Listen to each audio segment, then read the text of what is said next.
गुरु पदम, मंत्र मूलम गुरु महावाक्यम, मोक्ष मूलम गुरु की कृपा। विश्व के सबसे बड़े लोकतांत्रिक देश इस भारत देश को आधार ग्रंथ देने वाले, संविधान प्रदान करने वाले डॉक्टर बाबा साहब भीमराव अम्बेडकर को मेरा सत प्रणाम और उनके चरणों में श्रद्धासुमन अर्पित करता हूं। मेरे से पूर्व वक्ताओं ने बाबा साहब के जीवन और दर्शन पे बहुत अच्छा प्रकाश डाला, इसके लिए आप सबको बहुत बहुत साधुवाद और धन्यवाद।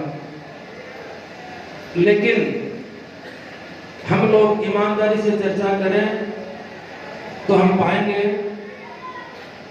कि आज भी वंचित वर्ग बहुत पीछे है। इसका कारण कोई और नहीं है, आप और हम सब लोग हैं। जो बाबा साहब ने खुली आंखों से सपना देखा था वो आज भी अधूरा है। इसमें कमी है कई सरकारों की और हमारे समाज में विश्वास की कमी रही है।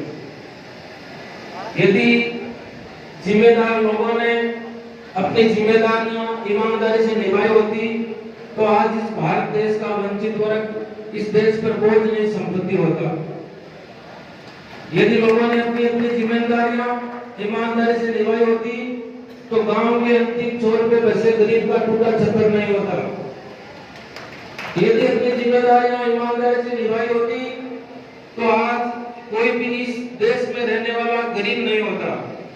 मैं ज्यादा नहीं कहकर इतना ही कहूंगा कि आपस में भाईचारे की भावना रखें। इस देश में सबको बोलने का, रहने का, खाने का, पीने का, उठने का, किसी धर्म को मानने का बाबा साहब ने संविधान में स्वतंत्रता प्रदान की है। पुनः मैं आपसे यही कहूंगा, ज्यादा मतलब शिक्षा की बात करता हूँ। अभी आपने कहा कि शिक्षा सेरने का वह दूध है जो पिएगा वो दाढ़ेगा।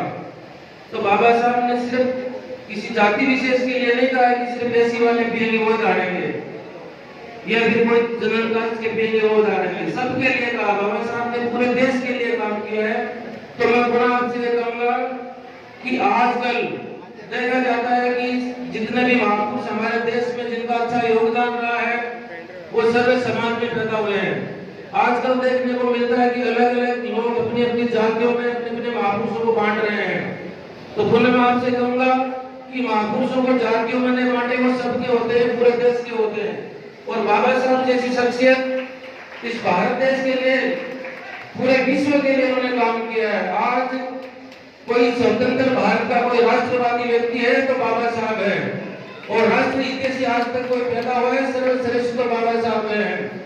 और इस विश्व में सबसे ज्यादा जयंती किसी शख्सियत की मनाई जाती है तो डॉक्टर B.R. अम्बेडकर की मनाई जाती है, क्योंकि उन्होंने शिक्षा से सब कुछ ग्रहण किया और शिक्षा लेने के बाद में उन्होंने निस्वार्थ इस देश को अपने खून पसीने से योगदान से सींचा है। तो मैं पुनः आपसे ये कहूंगा कि शिक्षा अपने बच्चों को जरूर दिलाए और शिक्षा के साथ साथ संस्कार दिलाए, क्योंकि जहाँ संस्कार है वही अच्छी शिक्षा होती है। बिना संस्कारों के ये डिग्रियां कोई काम की नहीं है। क्योंकि आजकल हमारे जो हम देखते हैं घरों में हमारे माता पिता बुजुर्ग लोग, उनके पास भले ही शिक्षा नहीं थी लेकिन संस्कार थे। संस्कारों की वजह से उन्होंने आपको पढ़ाया, आपको आगे बढ़ाया। अभी आप बोल रहे थे कि बाद समाज पीछे है, समाज पीछे बहुत कम है, अब तो ज्यादा बढ़ रहा है। और हर समाजों ने तरक्कियां करी है शिक्षा के बल पे। तो शिक्षा बहुत जरूरी है। 4 प्रकार के विकास होते हैं।